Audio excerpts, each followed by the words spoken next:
So today is Tidbit Tuesday, and we are ready for our training this evening. As you guys come on in and join us, welcome to the live training. If you're joining me live, then go ahead and type in live in the comments. And if you're joining me on a replay, comment replay in the comment section. Today's training, we're going to be talking about fine motor skills. I'm going to make sure that we're all set up here. Okay.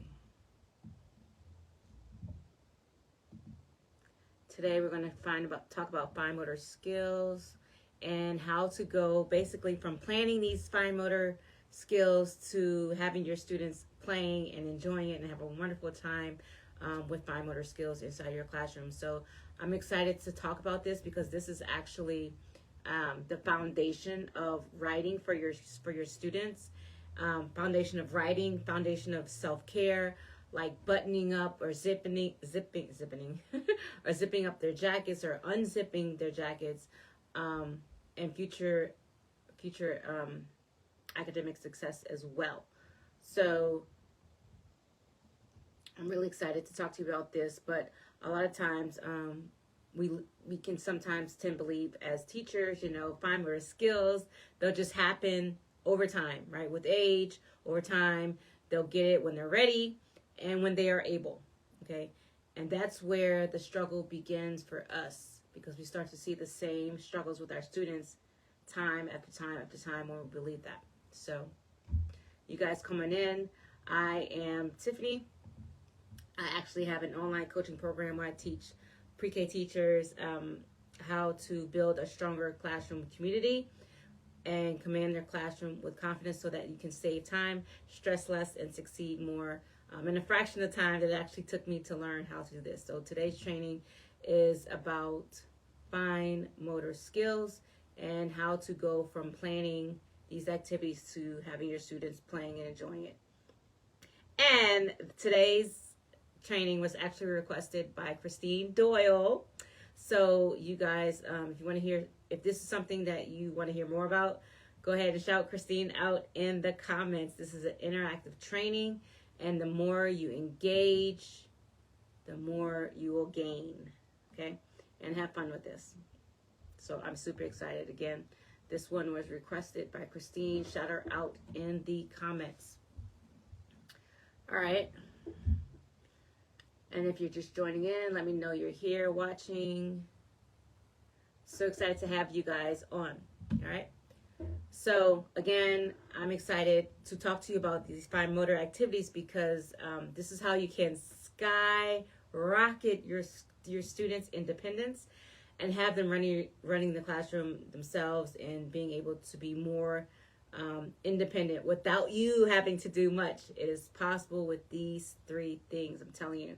And I'm telling you that because I know that when people come in my classroom, they are amazed that they are doing all these things by themselves. I'm like, yes, that's because we practice our fine motor skills daily in our classroom. There are fun ways to do it, engaging ways that gets them excited and looking forward to it. And so that's what we're going to be talking about today. If you're joining in, let me know you are here. So, who is ready to see more student independence in their classroom? When you start to see student independence, more student independence in your classroom, y'all, like they take over and it's less work you have to do. I'm telling you. I do the least amount possible in my classroom. The students, it's a student-led classroom. They learn how to do everything on their own. All right. So, if you're ready, comment, let's go in the comments. Let me pull up the comments section here so I can see you guys. I see we're on live. Everything looks good on my end. And comment, let's go if you are ready.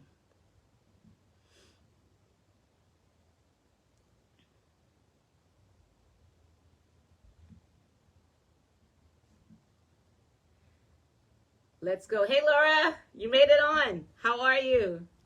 All right, Laura says, let's go. All right. So,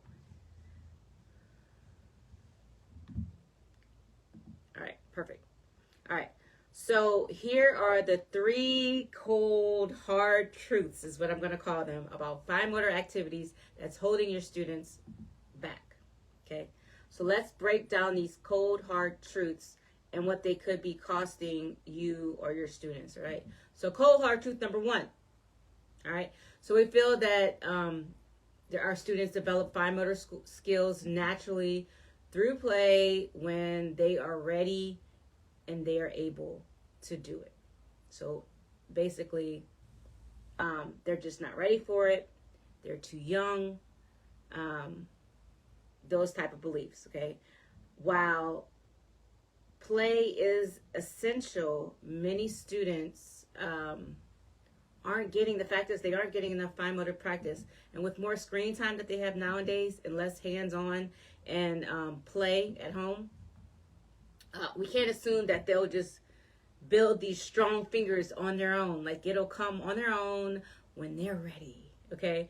So have you ever, let me ask you, have you ever had your students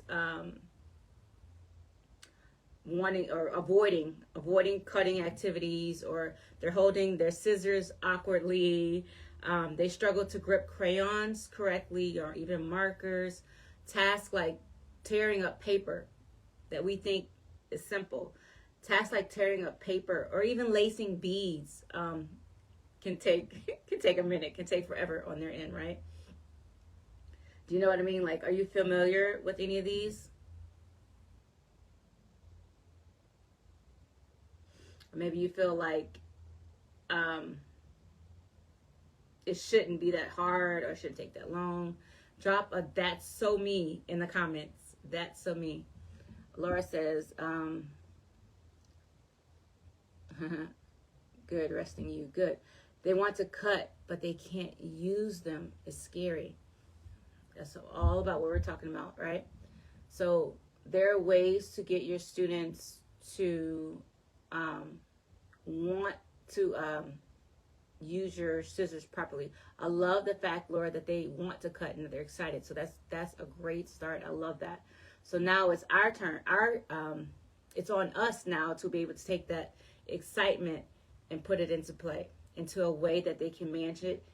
And that's what we're going to be talking about today. So stay tuned. All right. So what they basically need to succeed is to practice fine motors daily. Practice it daily in your class. Embed them into your centers, your transitions, your activities that you're doing. Use hands-on manipulatives throughout the day, every day, that they look forward to using it without getting, so that they look forward to using it without getting frustrated. Show them a right way to grip and to use the tools to set them up for success. Okay, it's not like, oh, hold the scissors. They know they've never held the scissors before. Or maybe they've been introduced to it, but they haven't had the practice they need to build up those fine motor muscles to be able to grip it properly. So that's one thing. Show them the right way to grip it and use it to set them up for success, okay? If we don't do this, if we don't show them how to use their manipulatives or whatnot, without the fine motor strength, your students will have weak muscles that will lead to the poor pencil grip and even their hands getting tired when they're writing.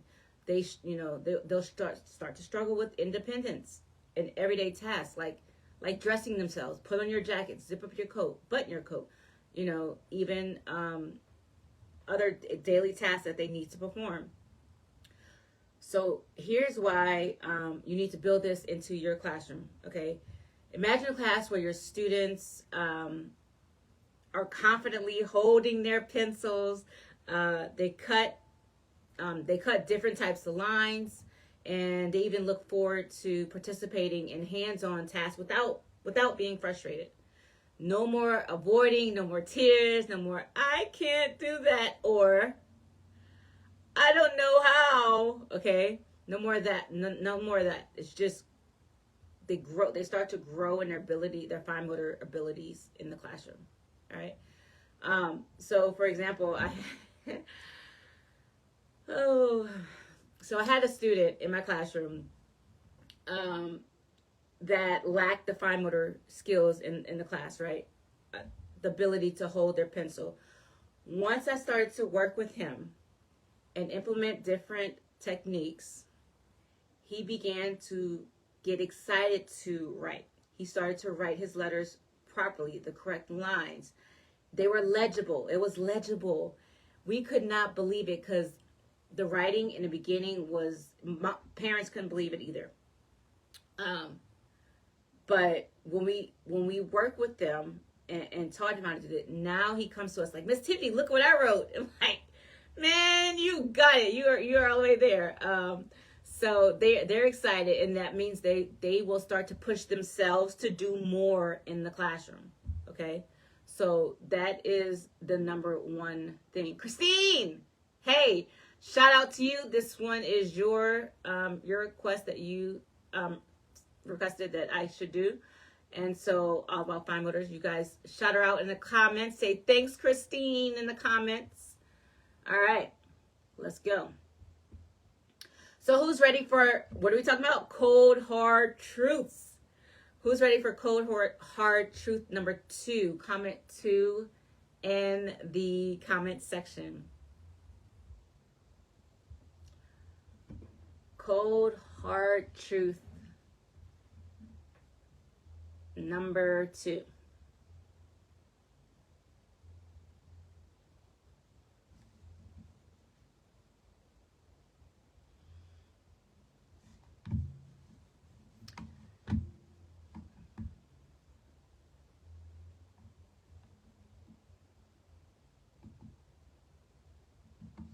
All right, can I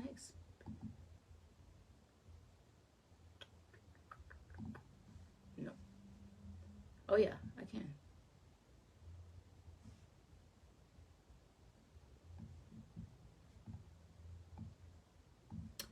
All right. So, uh-oh.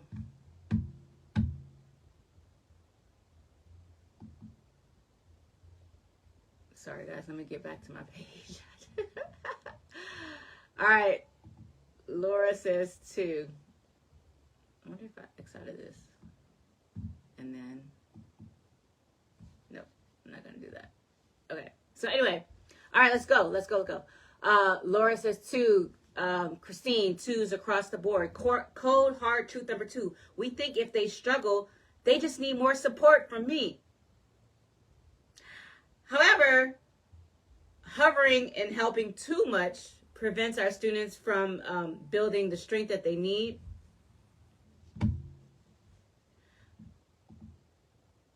Building the strength that they need to build their independence, right? If we always insist, they won't develop these skills to do it themselves. And then what you may start to see in your classroom is you hear students constantly ask, can you do it for me? Or they get frustrated, they shut down if an activity feels too hard. And they rely on you to start cutting or buttoning or gluing instead of trying themselves, okay? Who knows what I'm talking about? Like, do you feel like you're doing more work than your students during your fine motor journal time in your classroom? Drop a I've been there in the comments. If you've been there, I've been there too. We've all been there. It's like, okay, this is supposed to be your activity, but why is it now becoming my activity? Has that ever happened to any of you guys? I know I'm not the only one.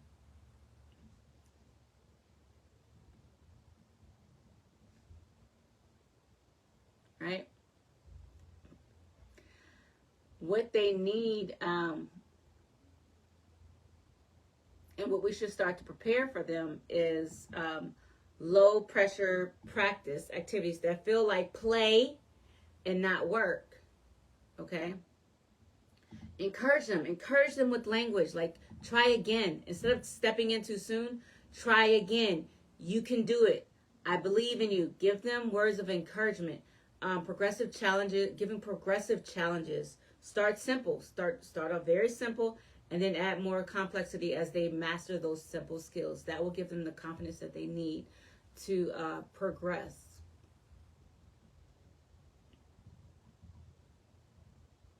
Because what we don't want to do, again, is help them out too much so that they lose, so that they don't, I won't say lose.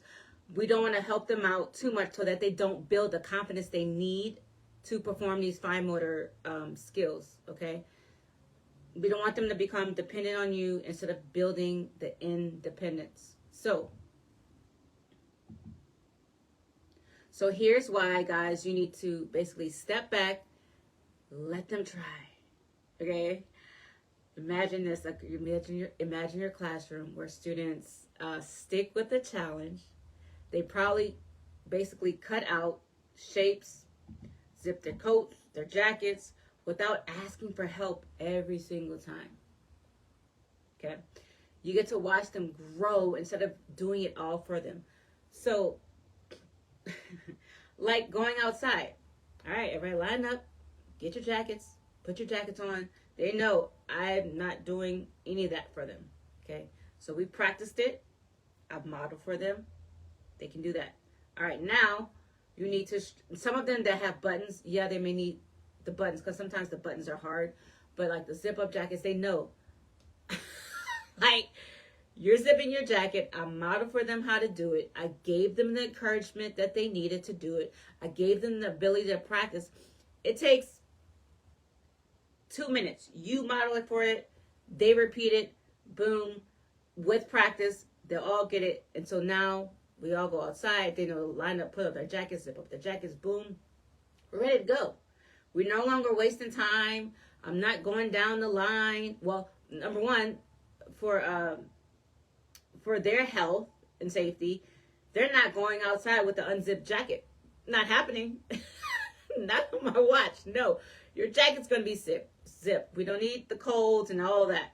All right. Number two, they're becoming independent. They're doing it themselves. They're not relying on me. They know I'm not doing it. You have to learn how to do it. And you, as a teacher, it's our job to give them encouragement to do that. Yes, Christine knows exactly what I mean. Least to most prompting. All right. So, yeah. So now, yeah, don't let me catch you with your jacket unzipped. Don't take your jacket off, like leave it on. So now for safety and everything, now that everything runs smoothly. Again, that's something less that I have to do so that I don't have to go down 20 bodies or however many bodies and zip up these jackets. That takes time away from our lessons. That takes time away from transitioning. All right? That's a lot of work, doing the same thing 20 times every day, over and over. So that's one reason why you want to start incorporating more independence into your classroom. All right? So, who's ready for cold, hard truth number 3? Give me a 3 in the comments. Cold, hard truth number 3. Give me a 3 in the comments.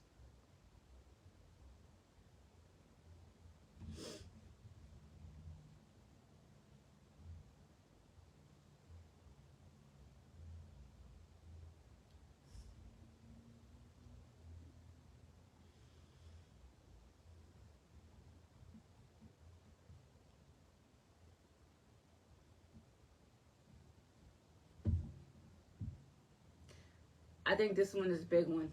I think this is my most favorite one to talk about tonight. This is the last one. Cold, hard truth number 3.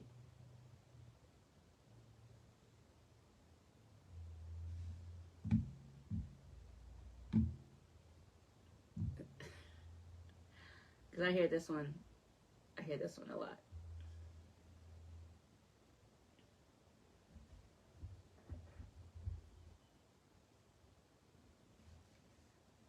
All right, 3.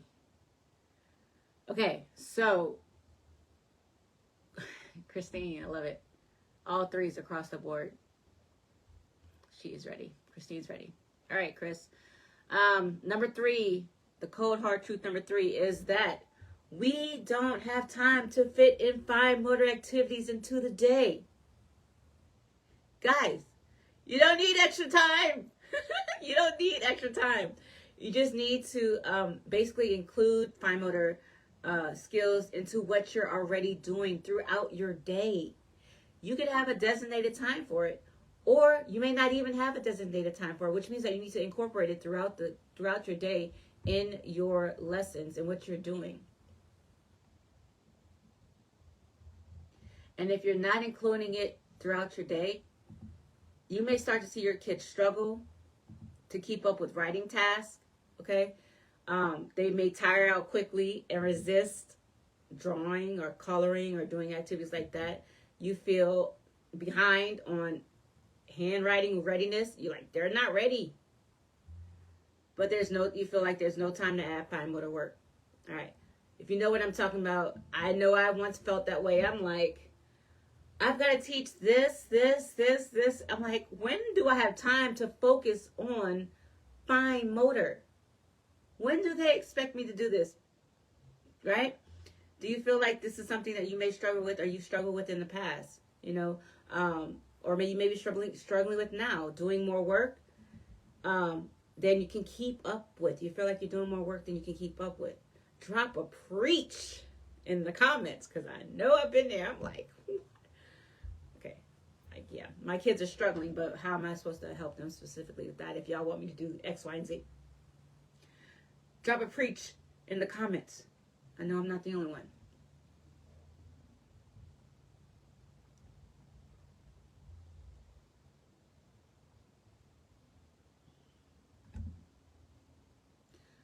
So basically, guys, what you need to succeed is fine motor, quick. They can be quick fine motor activities that will strengthen the writing, strengthen your students' writing, and get their attention and keep them engaged. Include multisensory hands-on opportunities for letters, names, and number practice. Because if you don't do this, weak fine motor skills can make writing even harder and more frustrating. And we don't want to do that to our little people, right? This is when your students will start to fall behind in letter formation and hand control, and even number formation and hand control. So it's very important for us to start doing this now, okay? So that we can have a classroom where fine motor skills are naturally included into our everyday to-dos, right? It's practiced daily, and your students develop strong, confident hands without adding more to your plate, okay? Without adding more to your plate. Once I found out how to do this and was successful with this in my classroom, I no longer had students struggling with letter formation, struggling with number formation. I no longer heard, I can't do this. I don't know how. I started to hear, and my assistant who was working with me at the time started to see the same thing. They were like, she was like, oh my gosh. They went from, before we did fine motor, complaining and I can't do it, to now they come to us. Now they come to us and they show us their letters, their words, their numbers. They're excited to write it. You hear it when they're practicing fine motor activities. When we're using fine motor, you start to hear the conversations in the classroom. They're using the clues that we give them, the training that we give them to succeed. All right, and you can hear that. You can start to develop the same things. And now when they go to kindergarten, they're way beyond where majority of the other students are, because we practice this every day and we incorporate this throughout our classroom. Christine says, I do letters, numbers, shapes, colors, reading, math, and personal info. Takes the entire day. And also printing too. Literally very little time left. So basically, the bottom line, we can have this in our classrooms too. We can experience that. We deserve it. We deserve it. There's a way to do it, okay? So basically, guys, fine motor skills, they don't develop by chance. Oh, when they're ready. Oh, they'll get it. They're too young. Fine motor skills don't just develop by chance. It takes daily practice, the right activities, and patience. But you do it right, your students will gain independence, confidence, and the readiness that they need for writing success. Okay. So inside my coaching program, this is what I teach. I teach pre-K teachers exactly how to build mastery, fine motor mastery, and other things without, basically without adding extra work to their already full plates.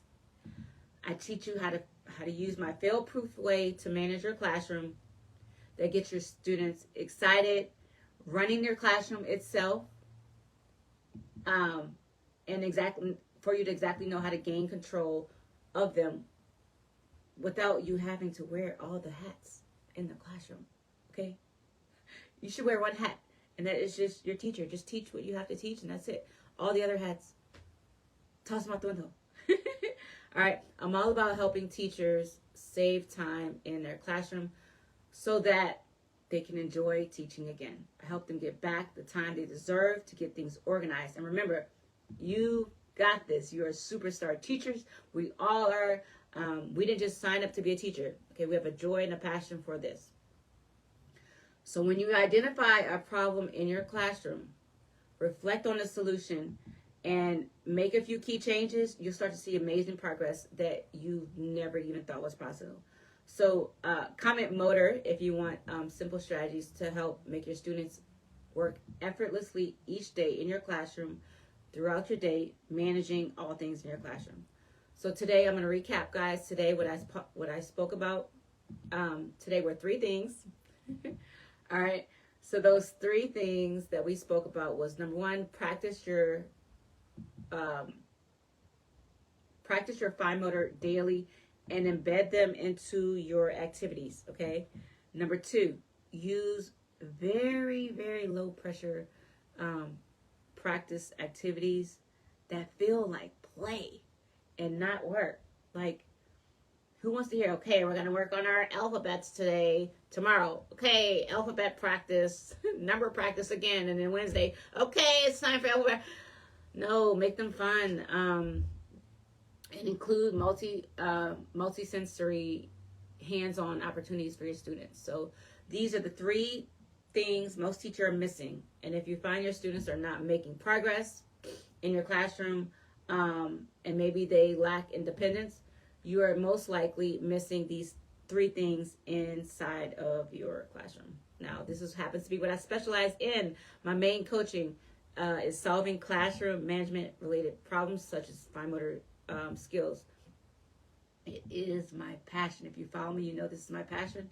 What I do with my clients in the method that I teach is solving classroom management problems. So if you want to save time, stress less, and succeed more, just like my past clients have,